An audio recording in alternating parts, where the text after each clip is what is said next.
Burkina Faso just stopped a presidential coup, and no one saw it coming. The attackers weren't rebels in the bush, they were soldiers in uniform. And the masterminds? Not even in the country. And the government called it one of the major coup attempts they faced. But who tried to take down Captain Ibrahim Traoré? What did Traoré reveal after the attempt that no one is talking about?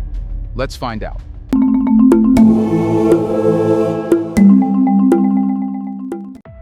The attack was set for Wednesday. Not a war, not an invasion, just a single surgical strike. One night, one building, one man. At the center of it all, the presidential palace in Ouagadougou. According to the Burkina Faso government, a full-scale overthrow had been scheduled to unfold with military precision. The plan wasn't loud, it wasn't flashy. It was designed to be quick, brutal, and final. Take the palace, silence resistance, and declare new leadership before dawn. But what made this plot different from every failed coup before it wasn't just the planning, it was the purpose. This wasn't about gaining power, it was about ending the order. Security Minister Mahamadou Sana called it a mission to sow total chaos. Those weren't poetic words. That was a tactical goal. Because chaos, when used correctly, does something power never could. It invites outsiders in. The conspirators didn't want to rule the country.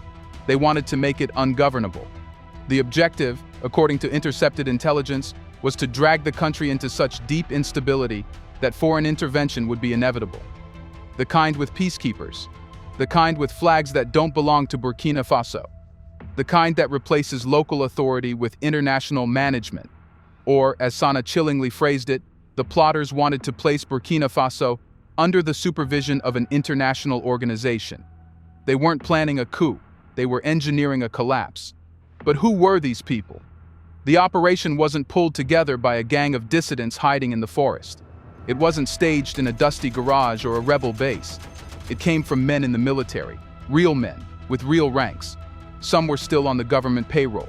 Others had vanished into exile but still held networks, influence, and knowledge of state protocol. They didn't break in through the front door.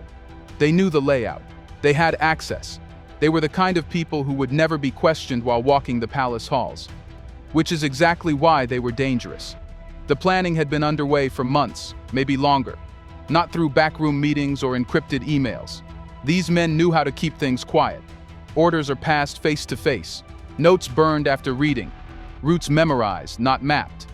It was a coup made from shadows. And yet, it nearly worked. But the failure wasn't accidental. Something, or someone, saw it coming. Government insiders say the takedown began with an untraceable phone call, an anonymous tip from a location outside Burkina Faso. From there, intelligence services moved fast, cross-checking travel logs, intercepting suspicious banking activity, and analyzing encrypted chatter between military bases and civilian phones in the capital. There were patterns. Too many officers are taking unexpected leave. A rise in encrypted traffic on military devices. A spike in ATM withdrawals from accounts linked to old regime loyalists. Then came a breakthrough. An informant passed on the intended date of the strike. With less than a week to go, the government acted, but not with sirens. No public warnings, no troop mobilizations. The response was as quiet as the conspiracy itself. They moved through the ranks like a ghost. Phones were seized. Military dorms were searched. Communications were wiped. Some officers were arrested mid-conversation, still unaware that the operation was over before it began. Sources say the mood in the army turned electric, nervous, unstable, crackling like a live wire. Trust melted. Schedules froze. Every commander was suddenly looking over his shoulder. But here's the strangest part. There was no resistance, no gunfire, no barricades, no defiance. It was as if the plotters knew they'd lost the moment. The silence that followed was heavy, too heavy to be called relief. Because even if the coup had failed, the people behind it were still out there, watching, waiting. The scariest kind of coup is the one that doesn't get a second chance, because that means it doesn't need one. It means everything was almost perfect. So, how close did they get? Close enough to trigger a full lockdown of the presidential guard. Close enough that President Traoré was moved to a secure, undisclosed location hours before the arrests began. Close enough that, had the tip come just a day later, Burkina Faso might be flying a different flag. This wasn't a clumsy grab for power by a few angry men. It was a coordinated military-grade operation with strategic objectives and geopolitical implications. And the more investigators pulled at the threads, the more they found connections far beyond the capital and far beyond the country. The plot had barely been foiled, but the war behind it? That was only the beginning. Here's a reminder to please like and share the video and subscribe to our channel to watch more videos on Black culture, history, civilization, and identity. Let's continue now. Now the question is, who was behind all this? Every conspiracy needs a triggerman. But the real power hides behind the curtain, silent, calculating, and always 2 steps away from the blast. As Burkina Faso's investigators followed the smoke trails left by the foiled coup, they began to realize something chilling. The fingerprints didn't just belong to low-ranking soldiers looking for a promotion. These were men who once sat at the same table as the current leadership, who once stood during the same national anthem, who once saluted the very man they tried to destroy. This betrayal wasn't from strangers, it was from brothers in arms. Among the first names whispered through military channels was a former colonel who had disappeared from the radar 2 years ago. Discharged quietly after internal disputes, he had resurfaced, not in Burkina Faso but hundreds of miles away, living in quiet exile, not hiding, waiting, watching, and, as it turned out, plotting. His location, Ivory Coast, but he wasn't alone. Reports suggest he was part of a tight circle of ex-officers, some exiled, others simply detached from duty, who had begun forming what analysts are now calling a shadow council. No official titles, no chain of command, just shared purpose and deep resentment. They were men who had worn the system like a second skin. They knew the codes, the rotations, the blind spots. They understood which commanders could be bought with money and which could be swayed with ideology. And they had one thing most of the government's current enemies didn't: credibility. Credibility buys access. Credibility opens doors. Credibility lets you blend in. But infiltration was just phase 1. The true genius of the plot was its attempt to control the mood of the army, not by force, but through psychological warfare. According to intercepted intelligence reports, these plotters reached out to religious clerics, tribal chiefs, and veteran community elders, not to recruit fighters, but to sow doubt. Doubt in the leadership, doubt in the war against insurgents, doubt in Traoré himself. Whispers spread in the barracks like fever. He's too young, too reckless, he's risking everything. Some said he was leading the country into isolation. Others said he was inviting ruin by turning away from the West. No direct orders, just suggestions, rumors carefully placed seeds. Divide the army in spirit, and it won't stand in body. But this campaign wasn't just internal. It wasn't just about changing minds in Ouagadougou. Evidence now points to encrypted voice memos and financial transactions traced to mobile accounts in Côte d'Ivoire, used to coordinate logistics, transfer funds, and possibly even procure tactical support from networks outside Burkina Faso. Which raises the question, who was funding this? Official channels have been silent, but multiple defense analysts believe the resources required for this kind of operation, the travel, the secure communications, the bribes, point to external backers, not necessarily governments, but wealthy actors with political motives. People who see chaos in the Sahel not as a threat, but as an opportunity. And for the ex-officers at the heart of this plot, opportunity was everything. For them, this wasn't just about vengeance or ideology, it was about relevance. Many had been pushed out of power during Burkina Faso's wave of military reforms. They had lost contracts, lost influence, lost the golden seat at the table where deals were made. They didn't want Traoré's chair. They wanted the entire room back. That's why they reached beyond the army. That's why they built networks that combined soldiers, insurgents, tribal figures, and political outcasts into a single silent machine. A machine with no logo, no flag, no anthem, but with one goal: undo everything Traoré had built. One name on the internal watch list, reportedly arrested during the raids, was a man known only by his call sign, Seydou. Once a tactical operations commander in Burkina Faso's northern defense zone, Seydou vanished from the front lines months before the coup was exposed. When security forces stormed a safe house on the outskirts of Ouagadougou, they found him inside, with maps, radio equipment, and a list of active military personnel. Many of those names had already been contacted. Some had even agreed to switch sides, under the condition that the coup succeeded. But it didn't. And now, with the shadow network fractured, investigators are trying to understand the full scale of what was almost unleashed. Who else was contacted? Which commanders stayed quiet? How deep does the loyalty crisis go?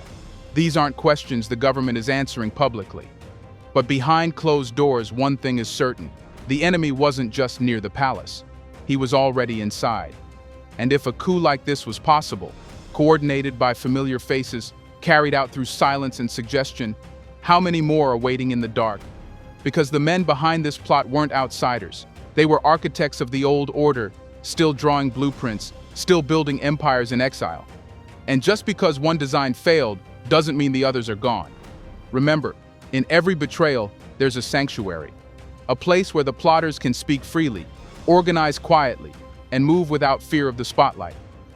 For the men behind Burkina Faso's near collapse, that sanctuary had a name: Côte d'Ivoire. It didn't appear in the newspapers. There was no official protest, no televised accusation. But in the cautious words of Security Minister Mahamadou Sana, the message was unmistakable. All the brains outside the country were based in Ivory Coast.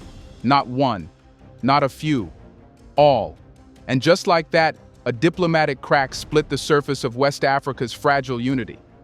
Ivory Coast, land of cocoa, peacekeeping, and business diplomacy, now found itself cast as a potential launchpad for insurgency.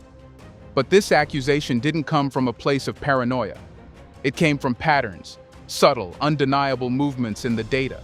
Since 2023, Burkina security analysts had tracked unusual activity along the southern border. Former military officials crossing into Ivorian towns and not returning. Private residences in Abidjan suddenly hosting strange visitors. Encrypted messages pinging between Ouagadougou and satellite phones registered in unfamiliar coastal districts. These were not the footprints of ordinary travelers. They were the trails of men preparing for war, far from the battlefield. Why Ivory Coast? It's a question still hovering like fog over the region. Some say the answer is geography, a relatively stable country with developed infrastructure and lenient monitoring of political exiles. Others point to economic pragmatism. Côte d'Ivoire has long been a hub for exiled businessmen, NGO consultants, and former officials who quietly pull strings across borders. A country doesn't have to say yes to shelter rebellion. Sometimes all it has to do is say nothing. And so far, Ivory Coast has said nothing. No press conference, no denial, no investigation launched. Just silence. But silence in geopolitics is rarely innocent, especially not when two of the alleged coup architects, both ex-officers from Burkina Faso's elite regiments, were last traced to private compounds in Bouaké and Yamoussoukro, places with just enough distance from Abidjan to operate under the radar, yet close enough to access international routes, networks, and safe channels. Officially, there's no extradition treaty between the two countries concerning military exiles accused of political crimes. And unofficially, the web gets murkier. There's a growing suspicion that certain Ivorian officials, not necessarily high-ranking but well-connected, may have known who was on their soil and what they were planning. Whether they supported it is a different question entirely. In some cases, knowing and not acting can be more dangerous than openly choosing sides. But this isn't the first whisper. Relations between Ouagadougou and Abidjan have been quietly deteriorating since 2022, when Burkina Faso's military-led government began restructuring foreign diplomatic ties. While Mali and Niger leaned closer to Ouagadougou, Ivory Coast stayed neutral, maintaining open relations with France, ECOWAS, and Western financial partners. In the world of African geopolitics, neutrality can feel a lot like choosing a side. Some analysts even believe this geopolitical tension is less about coups and more about currency. Burkina Faso is pushing harder toward monetary independence, questioning the CFA franc and its colonial roots. Ivory Coast, on the other hand, remains a stronghold of the currency union. Two visions, one border. And that border is becoming more than a line. It's becoming a front. Border surveillance data shows a notable spike in unregistered crossings in the 3 weeks leading up to the failed coup. Individuals with no formal passports, using identity documents tied to international NGOs or civil society missions, were flagged, but not intercepted. In hindsight, officials believe at least 6 of those individuals had direct links to the operational planning of the coup. So again, the question returns: what did Ivory Coast know and when? No direct accusations have been made. Burkina Faso has not cut ties. There's no ambassadorial expulsion. But behind the scenes, channels are closing. Intelligence sharing has reportedly slowed. High-level calls are being missed. The usual formal smiles at border ceremonies have vanished. And the real fear now? The Ivory Coast wasn't just the host of this plot, but the blueprint for more. Because once a network finds shelter, it builds roots. It trains. It adapts.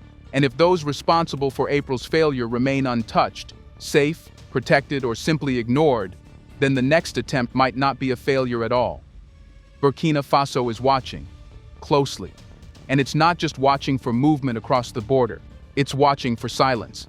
Because silence, when it lingers long enough, becomes a message. And the message from Abidjan is getting harder to ignore. In the end, Burkina Faso didn't just survive a coup, it survived a warning. But warnings don't end wars, they begin them. What happened in April 2025 was not just about removing one man from power. It was a response, a strategic retaliation, to something much larger, a shift in the balance of control. Captain Ibrahim Traoré, whether he intended to or not, has pulled Burkina Faso out of the orbit of those who once controlled its fate. And now, they want the country back. Not in name, in function. Since 2022, Traoré's decisions have redrawn the map, not geographically, but ideologically. With every move he makes, the country slides further from the familiar script. France was asked to leave. The ECOWAS bloc was abandoned. Western military aid was traded for local initiative. And in its place, a new alliance was born, the Alliance of Sahel States.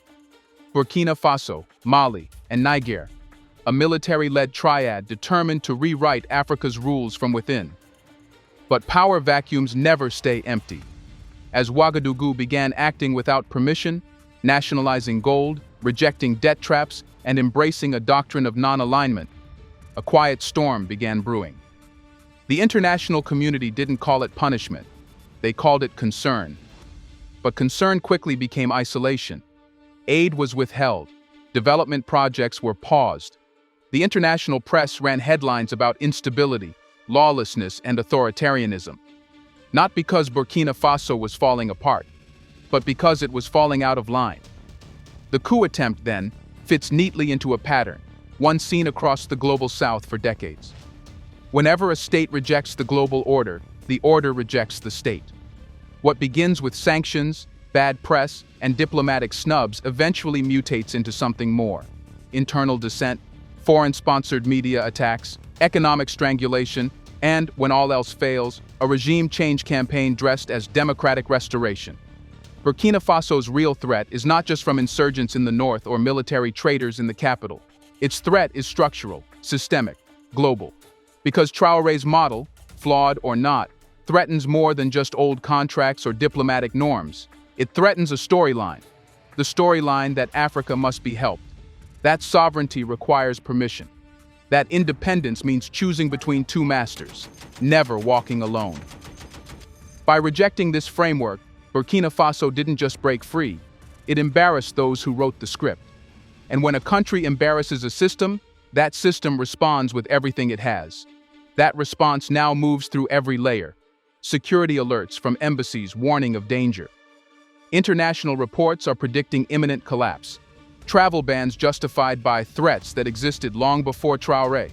Each headline, each speech, each quiet withdrawal of aid, all subtle signals to the world that this government must not be taken seriously. It's not just destabilization, it's delegitimization. Yet here's the irony. The more Burkina Faso is threatened, the more defiant it becomes. And the more it resists, the more others begin to watch. Not just Niger and Mali, but across the continent. From Ghana to Guinea, Senegal to Chad, a question is rising that no foreign policy can smother. What if Burkina Faso isn't the problem? What if it's the model? A model of bold defiance, of controlling your own resources, of rejecting the idea that African nations must be dictated to by Washington, Paris, or Brussels, of saying no and surviving. That's what makes Traoré dangerous. Not because he's a soldier with charisma, but because his survival might convince others that survival is possible. This is the larger war. Not a war of guns, a war of stories, a war between nations trying to reclaim authorship and an empire that still believes it holds the pen. And this empire doesn't wear crowns or wave flags. It signs trade deals. It sponsors summits. It lectures about democracy while funding destabilization. It doesn't declare war. It simply decides who gets to lead and who doesn't. In April 2025, Burkina Faso was meant to be reminded of its place. But something unexpected happened. It said, no. It said, not this time. And now the world must ask itself, what happens when the nation that was supposed to collapse refuses to fall? Do you think world needs to take notice of this? Why do coups keep on repeating? Let us know in the comment section. Who do you think is behind all this? Do you want to watch more videos like this one? If so, subscribe to our channel and press the bell icon next to it. We have decided to bring videos on something nobody talks about: the Black culture, civilization, history, and evidence about how glorious Blacks have been. Thanks for watching, and until the next video, stay tuned.